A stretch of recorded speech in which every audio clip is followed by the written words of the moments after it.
Les Français parlent aux Français. Les sanglots longs des violons de l'automne blessent mon cœur d'une langueur monotone. Bonjour à tous, c'est Superfab et bienvenue dans cette nouvelle vidéo. Jusqu'à maintenant, je vous ai beaucoup parlé d'escrime, de savate, de canne, mais bien peu de lutte. Et pourtant, la lutte fait partie des arts martiaux français. Jusqu'à maintenant, j'en ai assez peu parlé sur cette chaîne car la méthode Lafont n'inclut pas de lutte en tant que telle. Il existe des déséquilibres, notamment dans le panache, mais c'est avant tout un système de frappe au corps à corps, une escrime des mains et des pieds. Mais de nombreux professeurs de boxe française étaient également lutteurs. Ah, une chose les amis, avant d'entrer dans le vif du sujet, n'oubliez pas de vous abonner, de partager, de commenter et de me laisser un pouce bleu. Lutte française et lutte à main plate sont des expressions totalement oubliées de nos jours. Et pourtant, ce que nous connaissons aujourd'hui sous le nom de lutte gréco-romaine est né bien avant l'invention des Jeux olympiques modernes. Pour réaliser cette vidéo, deux ouvrages m'ont été d'un grand secours. Les rois de la lutte, de l'illustre Edmond Desbonnets, l'homme à la moustache musclée, et La lutte et les lutteurs de Léonville, sans oublier bien évidemment certains numéros du journal La vie au grand air. Ah, et si nous commencions par une petite anecdote? C'est parti pour les rétroactualités.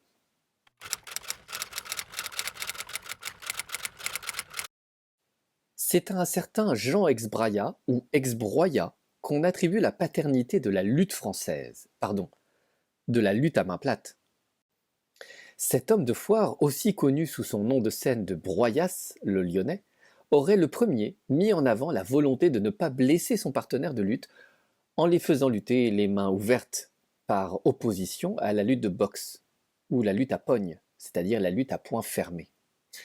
On raconte aussi que c'est lui le premier à avoir eu l'idée de s'entraîner aux poids et haltères, et on lui attribue un rôle majeur dans le développement de l'haltérophilie en France. En somme, il fait figure de légende de la lutte en France. Comme d'autres, il mit en place une troupe de lutteurs qui sillonnait notre beau pays. Et pour bien comprendre la lutte, il nous faut justement refaire l'histoire des salles parisiennes, que dis-je, les temples des arts martiaux français. C'est en effet vers 1848 qu'Edmond Desbonnets fait remonter la création de la lutte à main plate avec l'ouverture de la célèbre salle Montesquieu à Paris. Pendant 3 ans, chaque année, les lutteurs s'affrontent pendant des mois. C'est l'âge d'or de la lutte française. Les lutteurs s'affrontaient sous des noms truculents, ce qui devint une véritable tradition dans le milieu de la lutte, jusqu'au début du XXe siècle. Certains sont devenus plus célèbres que d'autres. Henri Marseille, surnommé le meunier de la Palue, ou encore Joseph Arpin, le terrible Savoyard, étaient de véritables légendes vivantes. Et puisque nous parlons de ces deux phénomènes, voici ce qu'en disait le journal L'Illustration en 1852. Marseille a 20 ans.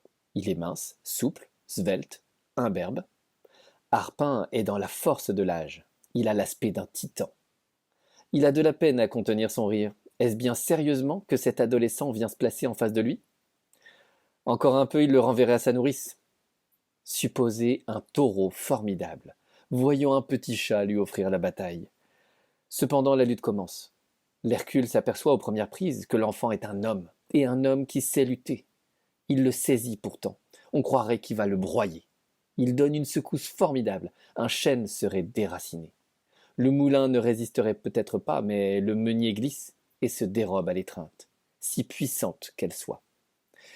Les applaudissements éclatent. Les prises se multiplient. Les tours de hanche succèdent aux tours de tête. Les tours d'épaule succèdent aux tours de hanche. 35 minutes se sont écoulées. Arpin est couvert de sueur, et il ne songe plus à rire. Marseille est sec, et il est souriant. Les deux adversaires se lâchent, d'un commun accord. Ils reprennent haleine un instant, ils se ressaisissent. Cette fois, c'est Marseille qui attaque. C'est le chat qui court, et le taureau effaré de cette invraisemblable audace. 8 minutes après, le titan touchait le sol des deux épaules. L'arène s'écroulait sous des applaudissements frénétiques. Et on voit bien dans cette anecdote les caractéristiques qui forgeront les contours de cette pratique bien française. Dès 1852, malgré l'arrêt des assauts publics à Montesquieu, ce sont les grandes arènes nationales qui ouvrent leurs portes rue de Lyon, quartier de la Bastille. C'est la grande époque des vignerons, l'homme canon, ou des Rambaud, dit la Résistance, qui s'affrontent tour à tour 2 fois par semaine. 1854. Le célèbre Le Boucher de Rouen commence à organiser des assauts publics à la salle Valentino, 251 rue Saint-Honoré, Paris 1er arrondissement. C'est là que Le Boucher organise le fameux combat boxe française contre boxe anglaise avec Vigneron contre Dixon. Après cette époque, les lutteurs ne se sont guère montrés que dans les fêtes foraines au cours d'assauts à l'issue convenue à l'avance, délestant ainsi le promeneur de quelques francs et faisant le bonheur du patron de la baraque. Il faudra attendre 1866 pour assister à un renouveau. C'est la création du gymnase Paz par Eugène Paz au 34 rue des Martyrs. Et pour faire connaître son gymnase, il organise des assauts publics rassemblant plus de 3000 personnes à chaque séance. Et je peux vous dire que Paz ne lésinait pas sur les moyens. Il engageait les meilleurs lutteurs de France. C'était vraiment un spectacle grandiose, organisé d'une main de fer par Eugène Paz. Les lutteurs assemblés par paires défilaient dans la salle, saluaient le jury composé de sommités de la gymnastique. C'est là aussi qu'on n'hésitait pas à exciter l'ami Rossignol-Rollin, le directeur de troupe de lutteurs, dont l'éloquence et la verve étaient sans pareil. Mais les combats les plus titanesques eurent lieu vers 1867-1868 dans le hall du casino de la rue Cadet, où siège aujourd'hui le Grand Orient de France. C'est là que s'affrontaient les lions de la Palue, les remparts de l'Isère ou encore les fauves des jungles, dans des assauts qui ont passionné les foules parisiennes. 1868, c'est aussi l'année des arènes Lepelletier, au 49 rue Lepelletier, Paris 9e les amis. Les assauts s'enchaînaient 3 fois par semaine pendant un an. Peut-être un peu trop d'ailleurs, provoquant la défection des lutteurs. C'est là qu'un mystérieux lutteur répondant au nom de l'homme masqué fit son apparition. Il arrivait aux arènes en coupé, vêtu d'un maillot de soie gris, un caleçon en velours noir, une ceinture en cachemire rouge et un masque en soie noire ainsi que des gants. Mais en découvrant que c'était un simple masseur, le public finit par délaisser les arènes. À cette époque, le chiquet commençait à avoir de plus en plus cours dans les assauts de lutte. C'est en 1870 que les arènes Lepelletier fermèrent définitivement leurs portes suite à un collier de force porté, comment dirais-je, un peu trop fort justement, provoquant ainsi la mort d'un des lutteurs. C'est là que l'administration interdit les luttes à Paname. Il faudra attendre 1889 pour que les arènes athlétiques internationales élisent domicile au 24 quai de Billy dans les beaux quartiers du 16e arrondissement de Paris. On avait engagé 12 des meilleurs lutteurs français pour défendre la lutte française contre les lutteurs étrangers. Mais ce fut d'assez courte durée. Au bout de 15 jours, on fermait les portes par absence de lumière électrique. Les temps sont durs. Les concerts, les cirques et autres salles de bal parisiennes étaient aussi le théâtre d'assauts de lutte, au cours desquels on faisait à nouveau le coup de l'homme masqué. C'est alors la traversée du désert pour la lutte française, qui ne trouve représentation guère que dans les foires jusqu'en 1897. Date de nouveaux championnats de lutte et de force à Bruxelles, puis à Roubaix, pour culminer avec les premiers championnats du monde de lutte organisés par le Journal des Sports à la toute fin de l'année 1898 au Casino de Paris. Championnat arbitré par le célèbre François Le Bordelais et remporté par l'illustre Paul Ponce, le plus grand lutteur français de tous les temps. Quelques mois plus tard, en 1899, un nouveau championnat du monde de lutte est organisé à Paris, toujours par le Journal des Sports et le journal Le Vélo. La machine est lancée. C'est à cette époque qu'a commencé l'épopée de la lutte sportive. Il est vrai qu'on a parfois donné à cette forme de lutte le nom de lutte romaine, et c'est au lutteur italien Basilio Bartoletti qu'on attribue communément l'appellation de lutte gréco-romaine, pour s'inscrire dans un imaginaire antique. Car en effet, toutes ces appellations font partie de la promotion de la lutte française, notamment par les affiches de spectacles. Contrairement à ce qu'on a longtemps prétendu, la lutte gréco-romaine n'a pas grand-chose à voir avec l'Antiquité. Et cette expression en dit davantage sur les publicités mises en œuvre par les organisateurs de spectacles. Au fond, cette épopée de la lutte française s'ancre plutôt profondément dans les régions françaises, et son destin est fortement lié aux exercices de force. Bordeaux et Toulouse sont 2 grandes villes de la lutte, mais on retrouve aussi Lyon, la Savoie ou encore la Provence. Mais finalement, qu'est-ce donc que la lutte française ? À ce sujet, Le célèbre Émile André a produit un très intéressant avant-propos à la leçon de lutte de Paul Levaché, mieux connu sous son nom de scène de François Le Bordelais. Il écrivait, je cite, dans la lutte moderne, on tend de plus en plus, même entre professionnels très entraînés, très endurcis, à éviter tout ce qui peut causer un accident. François Le Bordelais aura contribué pour sa bonne part à ce mouvement en faveur d'une réglementation meilleure de la lutte. Plus loin, François Le Bordelais poursuivait ainsi. Dans la lutte française, dont nous nous occupons uniquement, il s'agit de mettre son adversaire à terre sur les deux omoplates avec un temps d'arrêt. Les coups ne sont permis que de la tête à la ceinture. Ainsi, les crocs en jambes sont défendus comme les prises de jambes avec les bras. On ne doit pas non plus employer la douleur comme moyen, ainsi que cela a lieu avec les torsions de poignets, les colliers de force, les retournements de bras et autres coups du même genre qui sont permis dans la lutte américaine. La lutte française classique est donc une lutte de convention, dans laquelle on saisit le corps adverse au-dessus de la ceinture et on amène l'adversaire au sol, le but étant de maintenir au sol les omoplates de l'adversaire en marquant un temps d'arrêt, ce qu'on appelle le tombé. Et Paul Ponce d'insister, bien mieux, pour que le coup soit valable, il faut que l'adversaire ait été accompagné à terre. Les interdits sont relativement nombreux afin de préserver cet état d'esprit bien particulier. Les coups de lutte ne sont autorisés que de la tête à la ceinture et les prises de corps ne peuvent être faites qu'au-dessus des mains.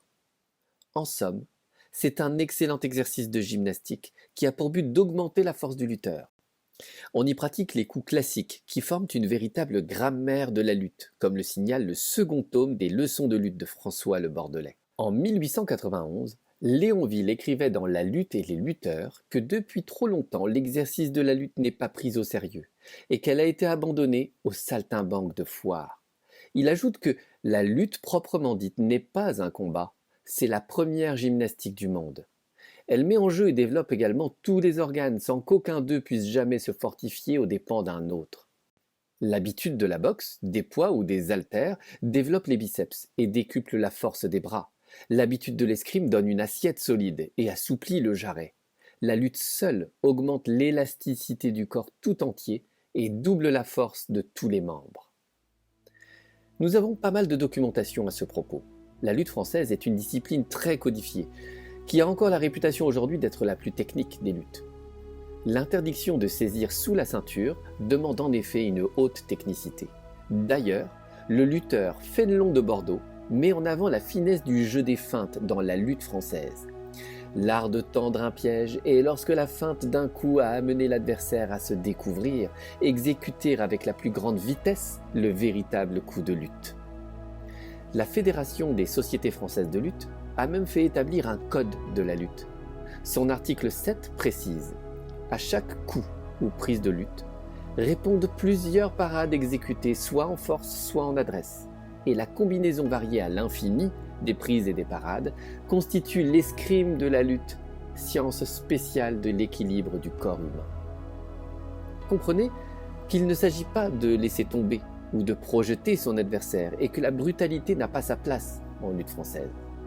Quant à la lutte au sol, le même Fénelon de Bordeaux nous explique par ailleurs qu'autrefois on luttait beaucoup moins à terre et que si on ne lui faisait pas toucher les deux épaules au sol au bout d'une ou deux passes après avoir amené l'adversaire au sol, on se remettait debout. Il soulève ainsi l'abus des coups de lutte au sol que l'on faisait déjà en 1911, date à laquelle il écrit. Petite parenthèse, cela n'est pas sans rappeler l'abus des coups de boxe anglaise dans les assauts sportifs de boxe française, abus que déplorait Pierre Baruzzi qui veillait à restreindre la phase de poing à 2 ou 3 coups avant de reprendre la distance. Et les coups de lutte ne sont que l'aspect technique présenté dans la plupart des manuels de lutte française, parce qu'en réalité on trouve également tout un panel d'exercices dans les règlements militaires, dans le traité de gymnastique éclectique de Bouffémont ou encore dans le manuel d'éducation physique, gymnastique et morale du colonel Amoros. Il s'agit là des prises de corps travaillées à l'aide des luttes de traction et de répulsion, car à quoi bon travailler les coups de lutte si on ne sait pas saisir son adversaire? Ces jeux de lutte sont présentés comme le préliminaire des coups de lutte, à proprement parler. Mais ceci est une autre histoire que je vous raconterai une autre fois. Même si l'habit ne fait pas le moine, je vous laisserai avec une description du costume d'assaut de lutte. Il est indispensable de ne pas être embarrassé dans ces mouvements. Pour ce faire, on a pu voir beaucoup de lutteurs porter le maillot. Ce même maillot est d'ailleurs resté en usage autant dans la lutte gréco-romaine que dans la gymnastique. D'ailleurs, pour la petite anecdote, ce maillot a été inventé par Jules Léotard, un artiste de cirque célèbre pour avoir inventé l'exercice du trapèze. C'est en son honneur que ce maillot de corps bien connu des amateurs de sport olympique est appelé Léotard. D'ailleurs, dans leurs efforts pour redorer le blason de la lutte française et se démarquer des lutteurs de foire connus pour leurs assauts chiqués, les véritables lutteurs du 19e et du début du 20e siècle préféraient lutter torse nu et porter un pantalon de coutil, tissu de coton très serré qui servait à confectionner entre autres les vêtements de travail ou les matelas. Ce pantalon un peu ample était retenu à la taille par une ceinture de flanelle ou de cachemire faisant 3 ou 4 fois le tour de la taille. On portait également des brodequins de cuir très souples à talons bas et larges. Le code de la lutte que nous évoquions précédemment, lui, demande le port d'un maillot de jambes noir en remplacement du pantalon. La lutte française est véritablement tout un univers qui s'ouvre à nous. Et ce n'est pas terminé. Qu'en est-il vraiment de tous ces coups de lutte décrits dans les traités? Qu'en est-il de toutes ces techniques interdites? Qu'en est-il encore de la lutte amorosienne pratiquée dans l'armée française? J'ai encore beaucoup de choses à vous dire sur la lutte française. Alors, à très bientôt chers amis, et n'oubliez pas que nous sommes la culture.